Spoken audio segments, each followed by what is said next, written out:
The Northwest Territories is a beautiful and vibrant land filled with natural resources and opportunities. Its people and cultures are energetic, rugged, and hardworking. The lifestyle is relaxed, and northern hospitality is world-renowned. But this remote Arctic landscape is changing, and researchers are faced with the challenge of determining the extent of the change. How has the way we map the land changed over time? How can we track the effects of climate change in the Northwest Territories for the future? Geomatics and mapping enable researchers to gather information about changes to the land. In the Northwest Territories, mapping is used to study and understand this vast and complex landmass. This data can be used to help Northerners make decisions about if and when active management of the land and its resources is needed. Geomatics encompasses gathering, analyzing, managing, and distributing spatially or geographically referenced data. It includes the fields of surveying, mapping, remote sensing, cartography, and photogrammetry. Remote sensing is a science of obtaining information about objects or areas from a distance, typically from aircraft or satellites. Remote sensors collect data by detecting the energy that is reflected from Earth. These sensors can be on satellites or mounted aircraft. Cartography, or mapping, is the art, science, and technology of making maps, plans, charts, and globes representing Earth. Cartographic documents have been used as ways of communication by different cultures for many millennia. The earliest surviving map of the world is a symbolic, not a literal representation.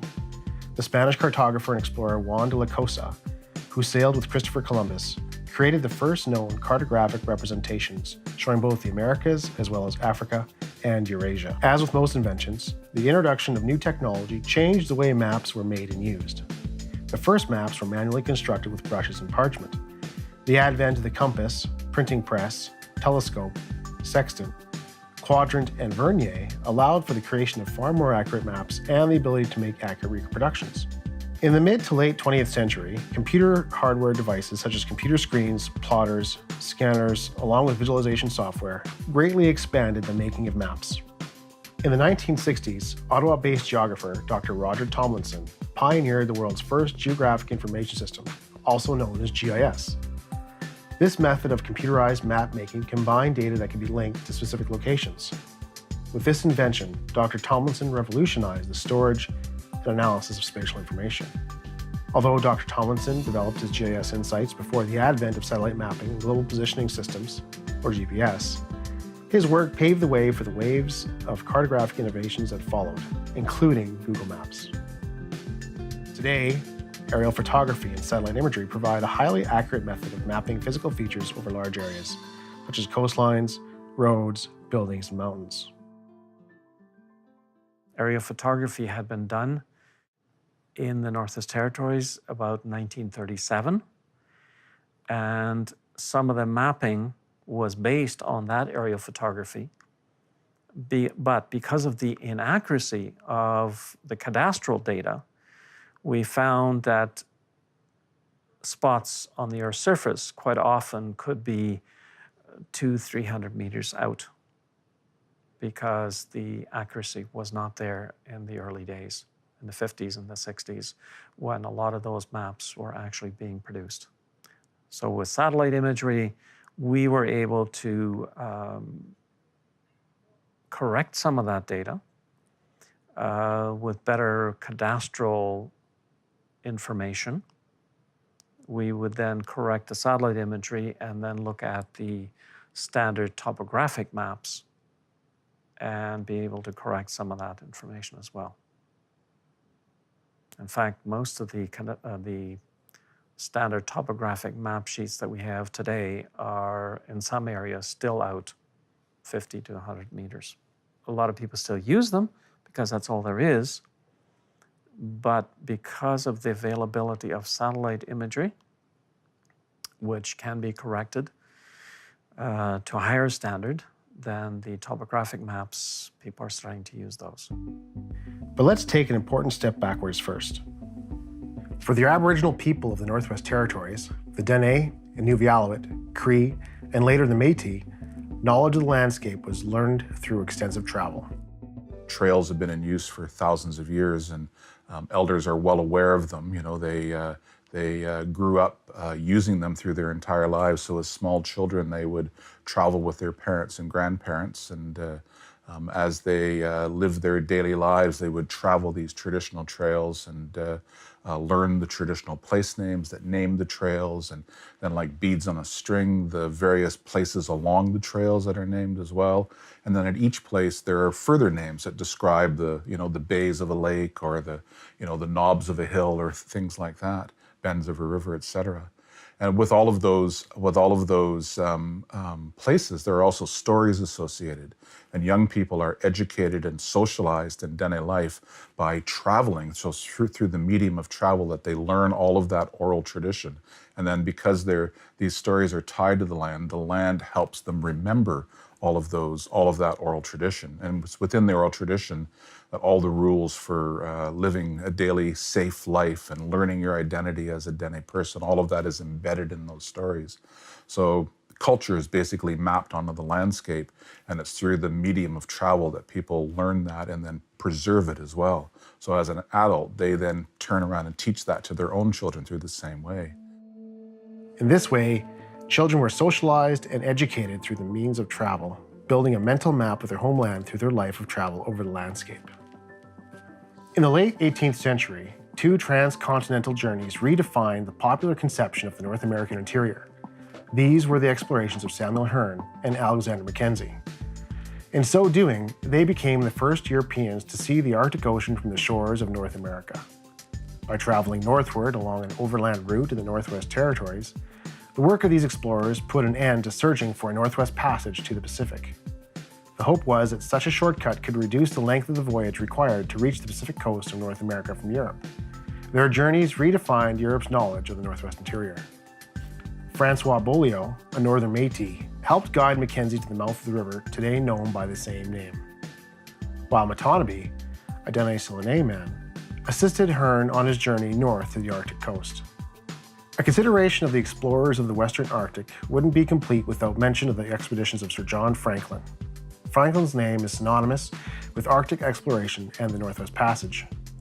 A respected naval officer and colonial governor, he was involved in 3 high-profile expeditions to the Canadian Arctic that mapped large stretches of unknown coastline. The Coppermine Expedition of 1819 to 1822 was a voyage from the western shores of Hudson Bay to the Coppermine River and eventually toward the shores of the Arctic Ocean. With help from a Yellowknife native leader by the name of Akecho, the voyagers charted some 350 miles of northern coastline between the mouth of the Coppermine River and Point Turnagain on the Kent Peninsula. Franklin's second expedition reached the mouth of the Mackenzie River and mapped Canada's Arctic shore east of the Coppermine River, a distance of nearly 1,500 kilometers. These explorations form part of the basis for Canada's territorial claims to the north today. Franklin's final journey was the tragic 1845 expedition to find the Northwest Passage. All hands perished on that voyage, despite being close to discovering the elusive sea route through the Canadian North. The Franklin expedition remains one of the most enduring mysteries of Arctic exploration and Canadian history.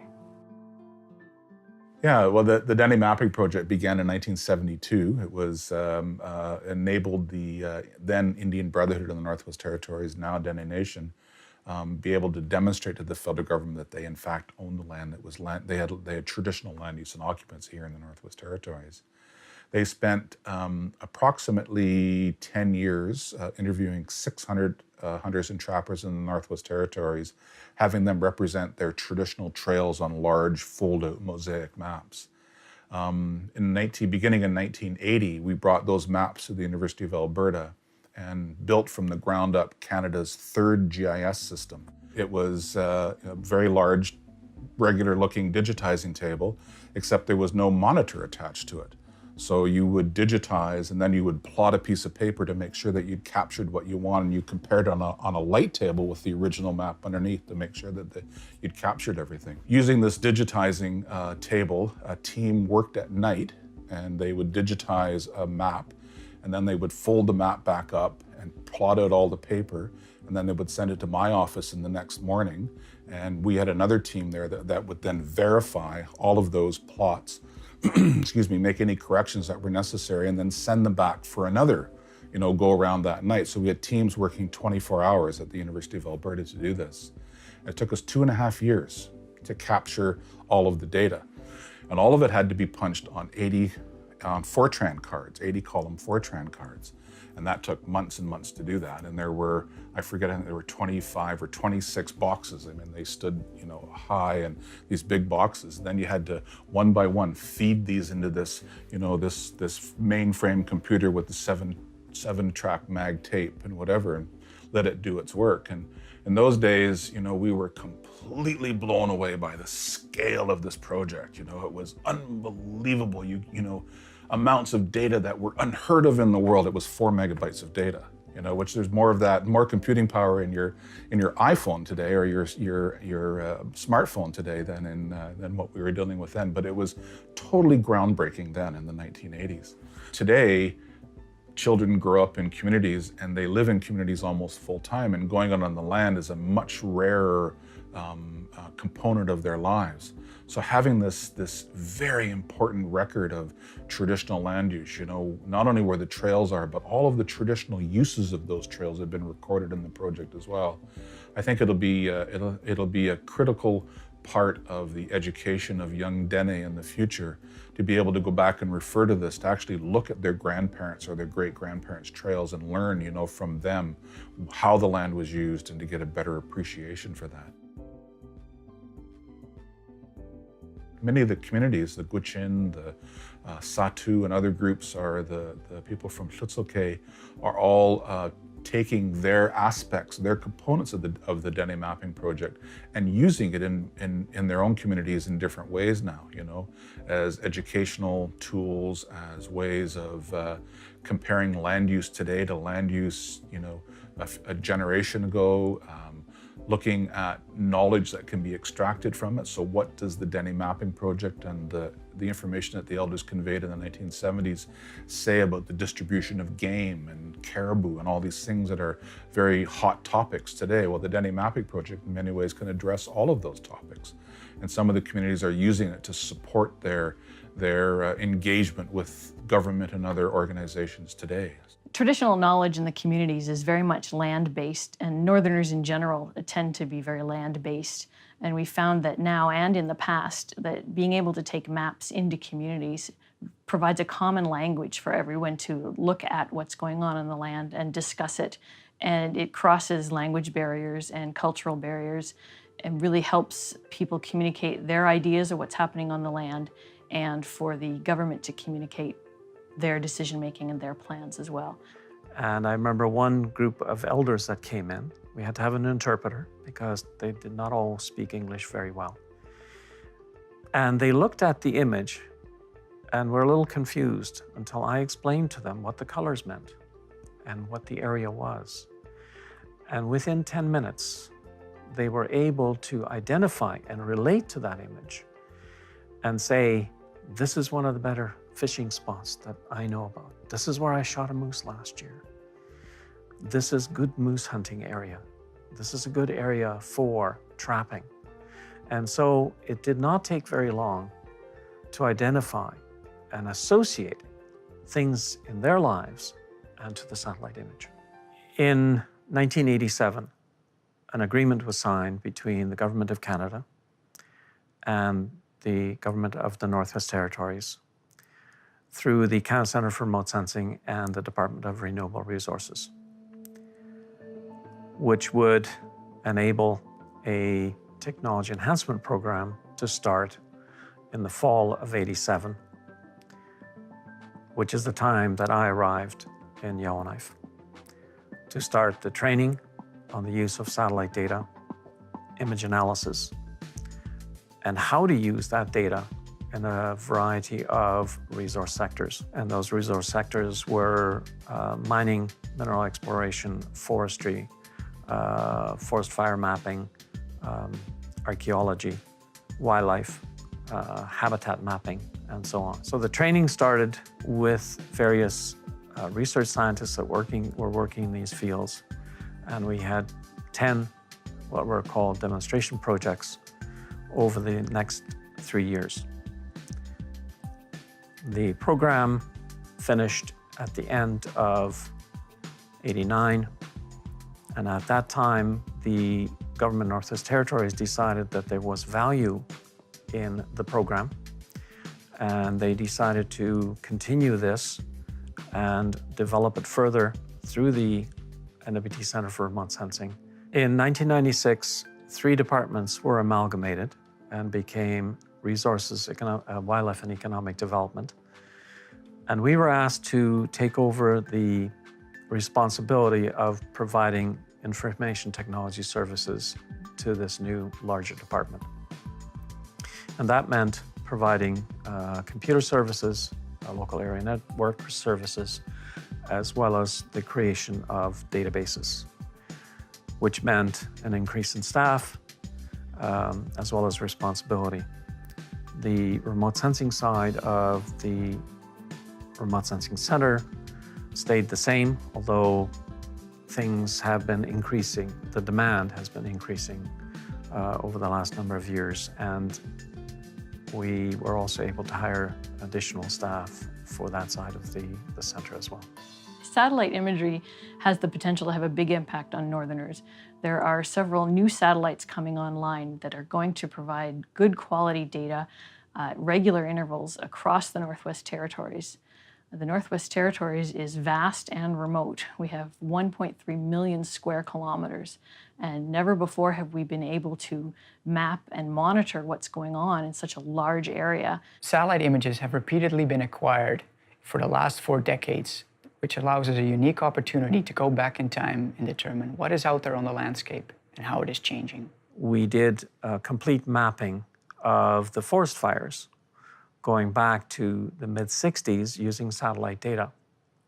This data set had never been produced before and allowed us to look at the fires which happened over the last 25 or 30 years, which then gave the forest management a better idea where potentially new forest fires could start. If you have this data set, land managers can determine how suitable a particular area is for caribou wildlife habitat, for example, or what the behavior of forest fires would be, depending on what kind of fuel is out there on the landscape.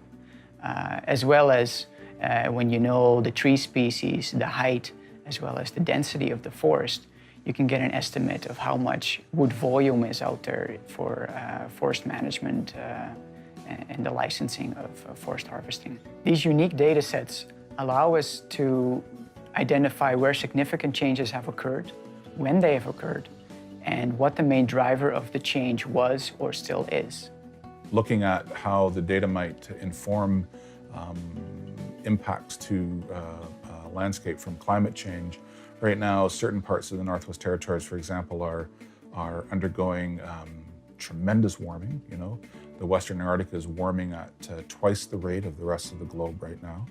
And all of those landscapes are underlain by deep permafrost, which is warming and thawing now, leading to massive catastrophic erosions called retrogressive thaw slumps, where entire hillsides will just, in a second, slough off and flow into the lake or the river adjacent to it. And all of those places, you know, there are trails and archaeological sites and all of those things, you know, all those heritage things that are in those, were in those landscapes. Now they're slumped off. The trail data can help us understand where there are areas of risk that communities need to be aware of, both in terms of protecting their heritage, you know, what areas are at high risk from slumping, you know, because they're intensively used, but also in terms of human safety. So, you know, if there's a trail and it's in a high-risk area in terms of slumping, well, we can warn the communities, or the permafrost scientists can warn the communities that those areas are subject to. They should be careful about traveling in those areas in summertime, for example. In 2014, the NWT experienced one of its worst fire seasons in history. Some 384 fires destroyed 3.4 million hectares of forest. The drought-like conditions that are contributing to this are expected to continue for some time, and in fact, many people feel that that's now going to be the new norm for the North. On April 1st, 2014, responsibility for land and resource management transferred from the federal government to the government of the Northwest Territories. This was a watershed moment in the history of the Northwest Territories, representing a significant evolution in northern governance and the public sector. The GNWT, working with our co-managers and partners in these areas, will be for the first time in a position where we can ensure these decisions reflect the beliefs and the values of the residents of the NWT.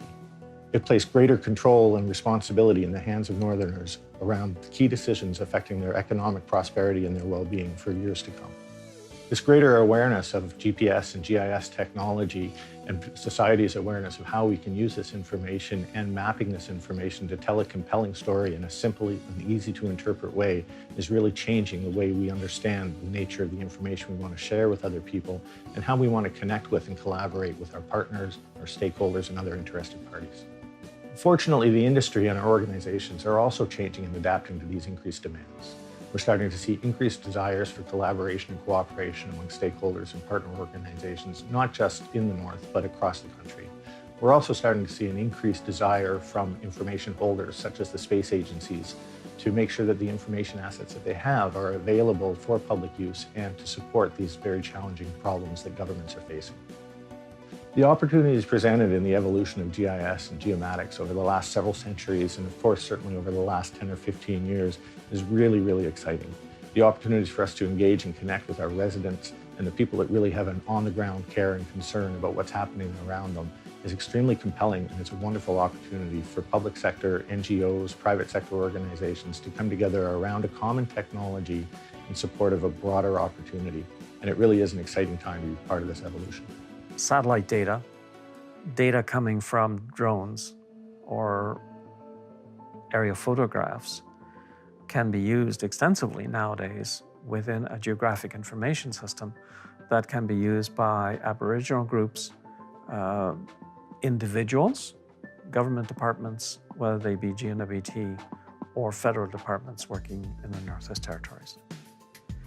We are starting to use satellite imagery and geographic information systems to the point we don't even realize that we're using it. That's where we are now. It is starting to be integrated into our technologies and societies to the point where we don't even think about it. You're using it almost every day and you're not even thinking about it. Whether it's on your cell phone, your iPad, your iPhone, it's all there. Some estimate that as much as 90% of our information holdings today are GIS enabled already. The ability to represent that information or use maps to drill down into that detail and do analysis or discover information that we don't already have is compelling. These drivers are also establishing the need for the GNWT to create new monitoring programs to acquire data relevant to our land and resource responsibilities and understanding how the environment is changing in a dynamic and accelerated way.